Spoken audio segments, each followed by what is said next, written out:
Hello and welcome to a new episode of Product and Cake. Here with me in the virtual recording studios, Ghonche. How are you? Hello, I'm good. My voice might be a little bit noisy or noisier than usual. Is because I was sick for some time and lost my voice. I just got my voice back, so it might be a little bit like weird, but I'm good. How are you? I'm also good and I am so happy that we are back recording. You got your voice back, so we can continue in packing all the information into this. Hello and welcome to a new episode of Product and Cake. Here with me in the virtual recording studios, Ghonche. How are you? Hello, I'm good. My voice might be a little bit noisy or noisier than usual. Is because I was sick for some time and lost my voice. I just got my voice back, so it might be a little bit like weird, but I'm good. How are you? I'm also good and I am so happy that we are back recording. Yes. I tried to get it earlier because we run out of pre-produced episodes. But I can confirm that you were really not able to speak. Quite I got important my for voice. a podcast. Nice. So you got your voice back, so we can continue in packing all the information into this podcast on how to build fantastic products and also how to become an awesome product manager. We did already quite a few episodes and we have the most promising and most joyful topic ahead of us for today. But before we jump into, let me ask you our check-in question. Oh, I'm excited. I really miss the check-in questions. You don't do them with your team? That's It was a break. It was a Christmas break. I had no team. I had no one. Damn it. So I have a full house here at home, so maybe you hear someone scream in the background, then please excuse. That is family. But Ghonche, I want to ask you, what's a book you would give to everyone you work with? So my initial thought was, if I want to give a book to everyone I work with, it's going to be a generic businessy book, like Start with Why or Empowered or something like that. But at the second thought, it is a book that I think everyone can use.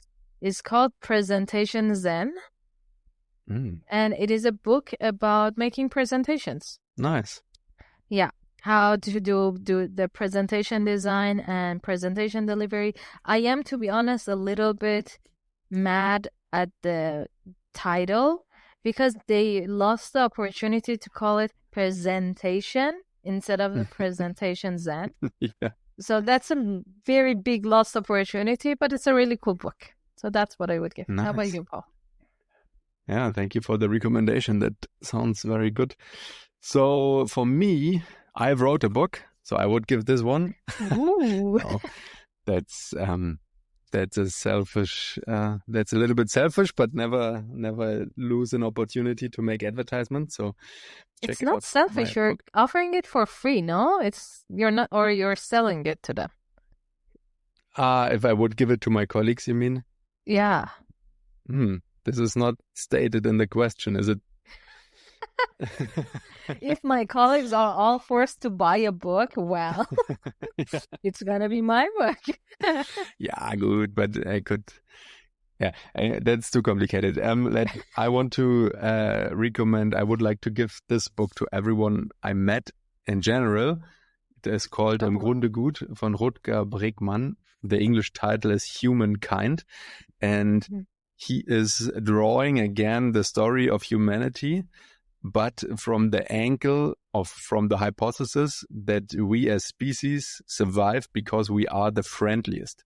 Not the strongest is surviving, but the friendliest. And he has a lot of examples and proofs why this idea of, okay, all humans are super bad, and as soon as this facade of civilization is going down, everyone goes crazy and becomes a a Neanderthaler again. That is wrong. Because especially in catastrophes, most of the people act super cooperative, and that is also the reason why we as a species are so successful. So I really love that thinking, because in general, in our times, the thought of, okay, everything goes down and the democracy is dead and so on. So evil thoughts that are basically not true. It's unpleasant time, definitely, but from our genes, it's not what we are made for. And Yeah, that's true. It's helpful, and I want to work with teams that know that and appreciate that idea. Yeah, that's true. Unfortunately, I think capitalism might have had some hands in that. So if we were a capitalist-free society, I would completely agree with that. And that's why also in kind of like a post-apocalyptic, I cannot say that word, post-apocalypse situation, in movies and everything, we see a lot of the humanity come together and act together because there is no capitalistic environment around it. But unfortunately, the way that the world is shaped at the moment, it is quite capitalistic. And also that's what we see, that when there are catastrophes, when the capitalistic environment of a society collapses, we see the numbers of suicides going down. And the more the country or the population, the society, that the community is capitalistic and acts capitalistic, the numbers of suicide goes higher, because then the individualism becomes more prominent. Yeah. But it is also interesting, and Rutger Bregman explains it very well in the book, that our perspective on society and how history is seen is already biased, because we all assume that humans are selfish and not cooperative, and the story we are telling each other is always going in that direction. And this is also comes together with our interest bias, right? That we are so bored from good news, and we always want to be shocked and excited and want to hear something we never heard before. And this excitement level, and on the same time, the availability of information from all around the world brings us all in a situation of, oh my gosh, everything becomes worth. But that's in general not true, and also not how we are built. So yeah, that's true. Yeah. And that is it's really interesting when we look at the way human sciences has been developed throughout the years. So many misinformation was beaded into it, and that's a very similar thing with the whole alpha wolf thing. Yeah. That the person who shared that idea spend the next 30 years of their career proving that thing was wrong, and trying to convince people that, hey, this alpha behavior in wolves, dogs, etc. does not exist. I was wrong. And people still did not want to accept that. And it's like, I said that, and I'm saying I was wrong. Yeah, it's really interesting. Yeah, that's also a point of the book, that the story is always told from the winners. Right? Exactly. They say, hey, this is how it was. And if you take a look into social media, that barely anything you see is true or is exactly like it is shown, right? You have always multiple perspectives, but after something has happened and the winner is coming back and tells the story, it is limited a lot. Yeah. Maybe we should add a new section to our podcast and tell the good news each time. Yeah, definitely. There are a lot of platforms trying to spread good news, but I never saw one getting successful. That's true. That is very, very sad. Well, and maybe they didn't have a good enough MVP. I love it. I wanted to do the same thing, right? Because it is not easy to bring new ideas and new products to life. right? And Yeah. you are in a very complex and changing world. So we need to find a way to validate very early our ideas and to talk to people and to get in contact with them, because we are full of biases, right? Everyone is. And the only thing we can overcome them is with getting more opinions, more data, right? So Exactly. as a product manager, Ghonche, what is the approach to get that? MVP. And here by MVP, I don't mean the most valuable player, but I mean the minimum viable product. And it's very basically, in short, the smallest deliverable product that you can build, you can create, that is just a bare minimum. It's just what delivers that value without additional sides to it. Yes, that is a very good explanation. I heard a lot of times MLP, minimal lovable product. Yeah. Would you consider it the same, or do you see any difference in there? I think there's a difference between what you love and what is what delivers value to you. So, for example, I don't love brushing my teeth. I think it's the 4 minutes a day that I could have spent on something fun. It's not an activity that I love, but it's something that I need to do. So there is a lot of needs that we have that are not necessarily something that the answer to that is not something that we love, but it's something that needs to be done. And if there can be a lot of products that we love, but they are not necessarily meeting a need. They're just an accessory. They're just an addition. So I think a minimum lovable product, when we are talking about creating fun aspects of our product, creating lovable products, that comes to it, but that's not about delivering the first value. So I think first the product needs to deliver the value and then needs to be lovable. Mm-hmm. Okay. Yeah, I get it. I had in my career so many discussions about these two terms, and also so much hard fights about, okay, what is minimal and what is minimal viable, and can we be brave enough to throw something out where we all, or where some people in the team are saying, no, this is just not enough, right? This is, I don't have this and that feature. We can't publish it without sharing or whatever. And this discussions up front from, is that already enough, right? How do we define this minimal thing? Yeah.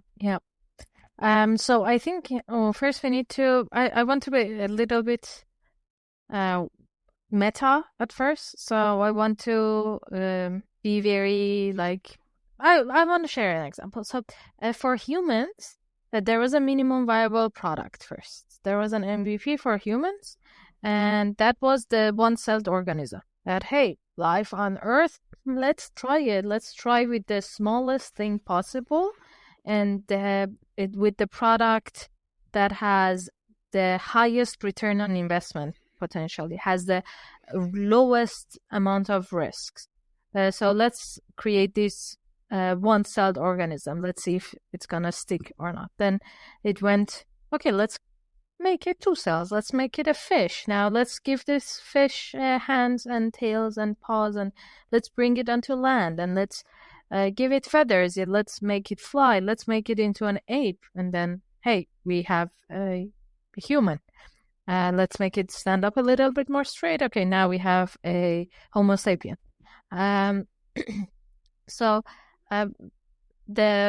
sometimes I used to say that even God started with a MVP. Why shouldn't you? And I still believe in that, even though I'm not necessarily a God believer, so to say, but I think that's a very fun way of looking at it, that we started from a MVP. And so for considering what can be and cannot be cut when we are talking about MVP is start cutting everything. Like you have your, hey, this is my idea. Start cutting it until you see that the value, the core value that you wanted to deliver is not going to be delivered anymore. And that's where you draw the line. And here I want to be a little bit more going through the theory a little bit. That why would we need the MVP?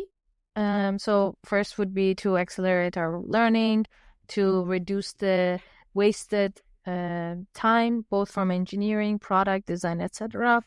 Making sure that the product gets early to customers as soon as possible, and can be based on other products that we will use, and also we can create a hypothesis with very minimal resources.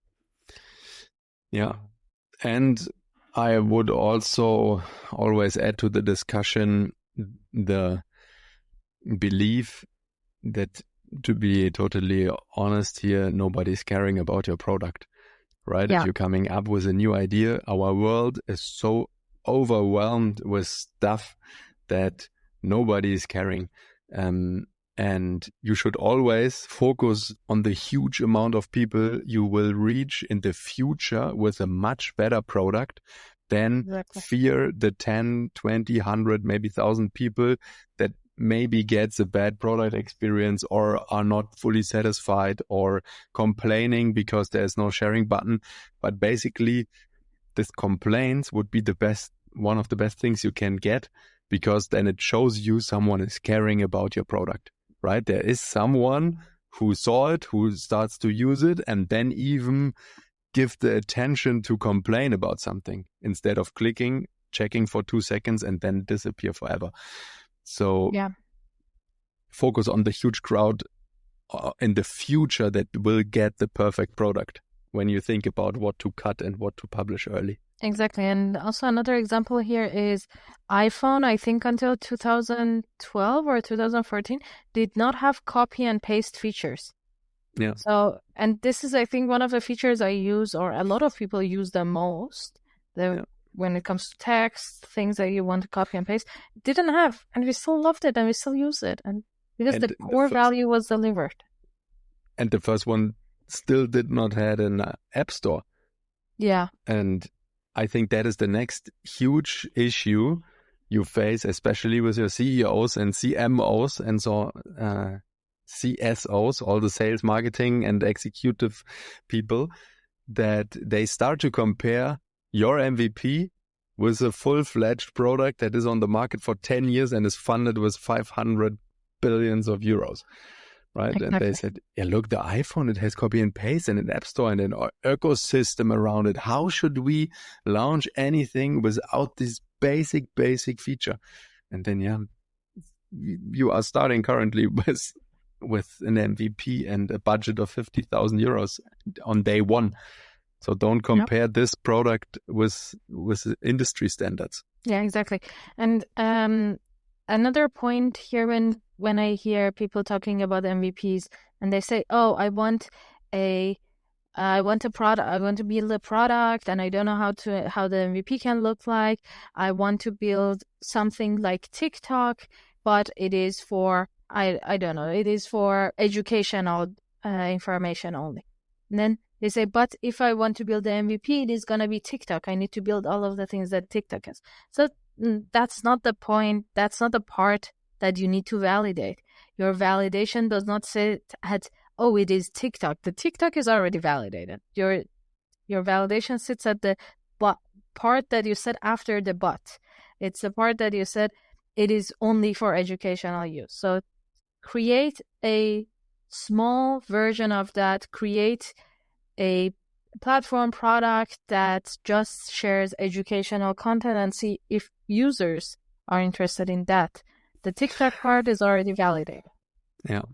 And in the MVP team, bring the idea to the technical people and not the requirements.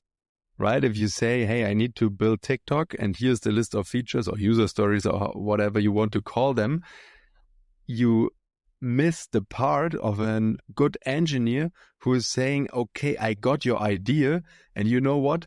There's this low code framework that does more or less everything you want. It just looks slightly different. So let us try this one.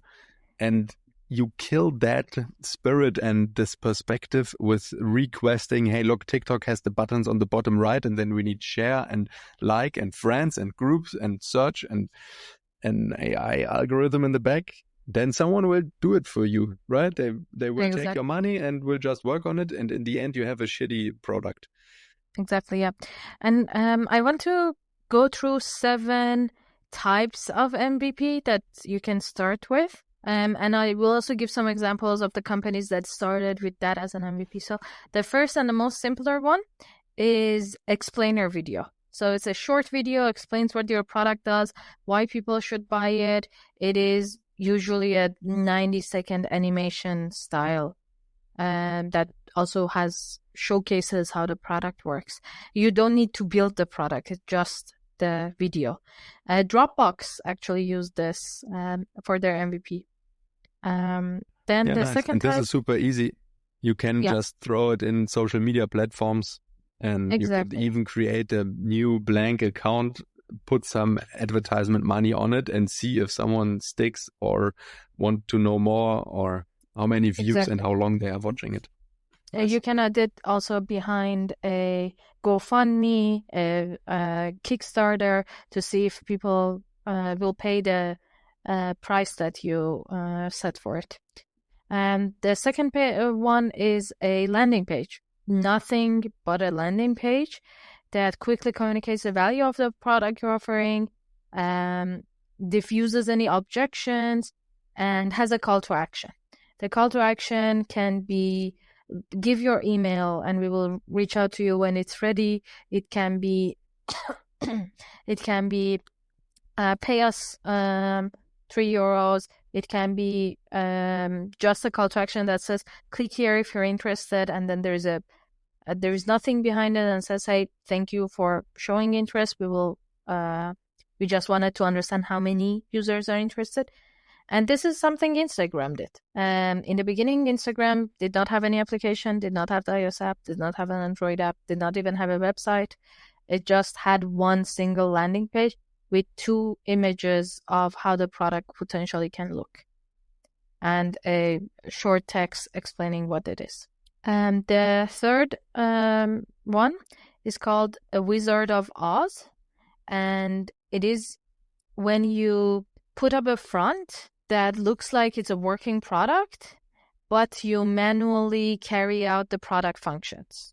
It is also, if you want to Google it, it can be also known as Flintstoning. And it is, for example, you want to have a company that suggests audiobooks to you. You go there, you select the audiobooks that you listen to or the type that you're interested in, and then the product automatically suggests you 3 audiobooks. The one version of doing it can be a person manually just searches and then suggests. Another version for this faked background can be that you just always suggest the same thing to everyone. It's just a test. It is just an MVP to see if people are interested in the function of suggesting audiobooks. This is something Zappos did. Zappos shoes. Yeah. Yeah, Zappos shoes is a super nice example, right? He went to the shoes store next door and bought the shoes and sent it. And this is, I would call it the scaling trap, right? In the beginning, when you think about something, it is so easy to run into the trap of, okay, to scale that business of sending shoes, I need to have a warehouse and I need to have a logistics centrum and thousands of stuff.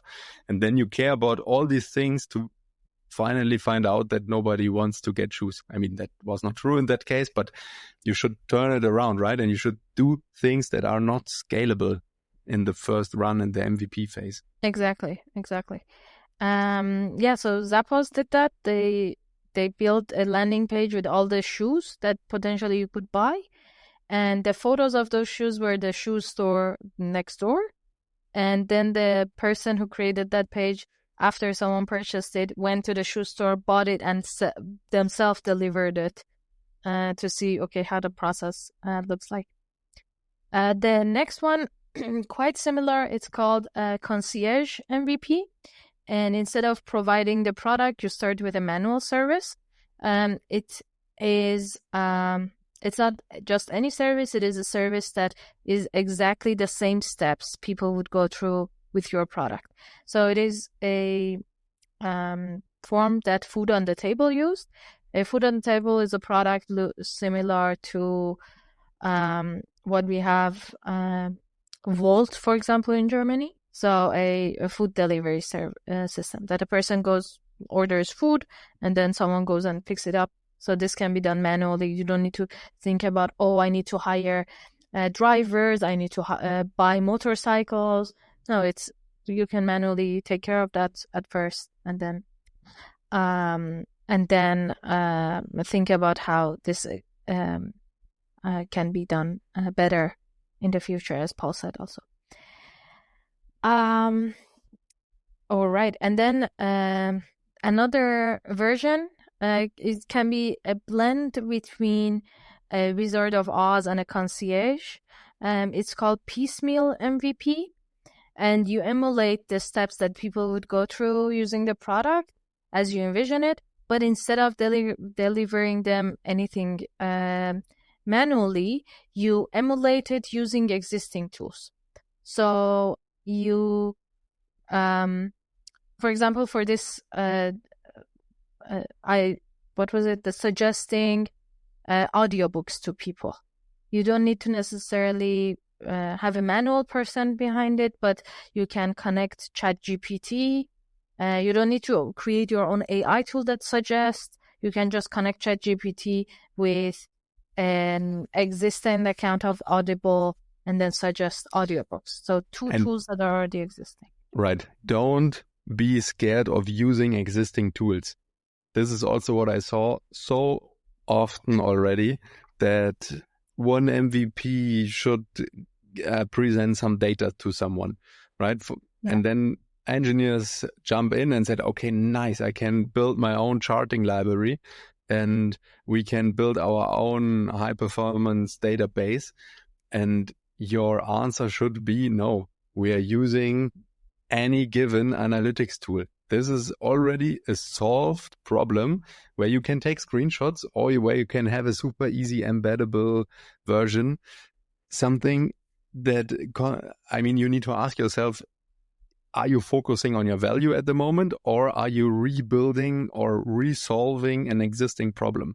And a lot of engineers suffer from the sickness called not invented here syndrome. Mm-hmm. And I think we talked with one of our guests, right? And he said also product manager suffers from this not invented here syndrome, right? I want to have my own admin interface. Yeah. I want to have my own thing, how it looks like. But no, there are admin interfaces, no back-end tools out of the box where you just get all the stuff in one click, and you should focus on what gives you value.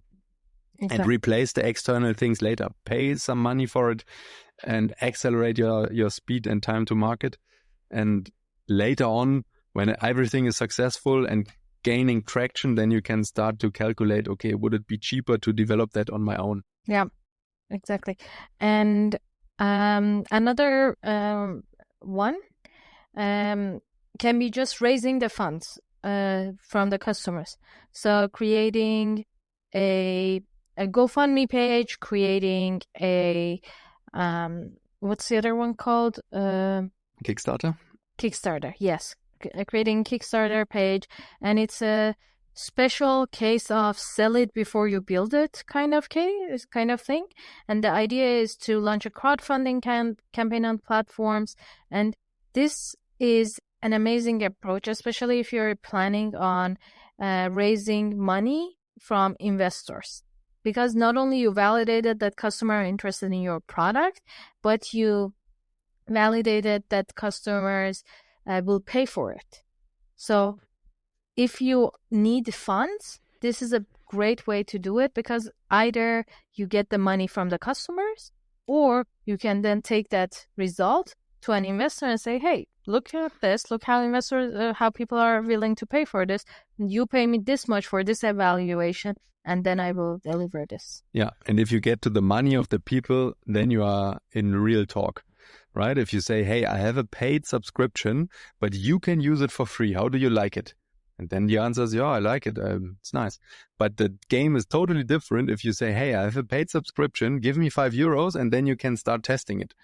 And your product and your MVP also, the promise you are giving needs to be that good that the people are saying, here is my money. I want to test it, or I want to start using it. And I see more and more great pricing strategies like, hey, I will launch my product in 3 months, but if you subscribe now, you get a lifetime subscription for just €50. It will cost later on €20 a month. So this is your chance. But getting real money, even though it's low and even though this is not enough money to finance all your activities, it's a good proof point. Yeah, exactly. And so Double Fine Adventure, it's a game. It used this. A lot of other companies as well use this, but Double Fine Adventure used this, and they had it on Kickstarter. They raised over $1 million in less than 24 hours. So that's a great proof point. Yeah. Yeah, and last but not least is a single feature MVP. So you don't need to, and you cannot be everything to everyone. So you need to limit it as much as possible. Know your target, cut the fat. And the best example of this is Google. Google is now everything to everyone and does everything from building the phones to the AI assistant on it, to cars that drive in the cities without a driver, to create a map. But they started from a very simple, basic search bar to a very, very limited database. Yeah. I like what you said a lot. That is, know your target group, right? You will never have a successful MVP that competes with Google and tries to do everything. And then nobody will give you money and nobody will click your landing page. But if you tackle a concrete problem for a very small amount of people to hit their needs, then you have a good chance. And then you also know, okay, this is something I can build on. So yeah, thank you for the list. That was very inspiring. A lot of multiple things you could start with. Exactly.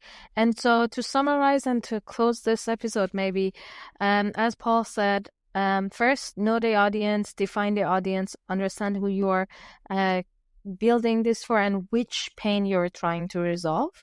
You don't need to resolve all of that person's pain at once. You don't need to be everything to that person. The second thing is to create the product flow, not necessarily from this page to that page to that page, but the user journey. How does the user go through this process?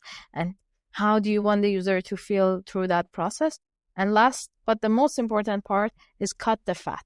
Start cutting it and with a sharp knife. And any moment that you see you are cutting the value, the main value that needs to be delivered to user, that's the place to start. And don't cut it yourself, right? Build everything, try to reduce it as much as possible, and then call someone in like Ghonche and saying, hey, what is not needed in that flow? And she will go through it and say, this, not, this, not, this, not. And that will hurt, right? Because you made a lot of thoughts about it. But this is the essential thing. So external feedback is super important and inspiration.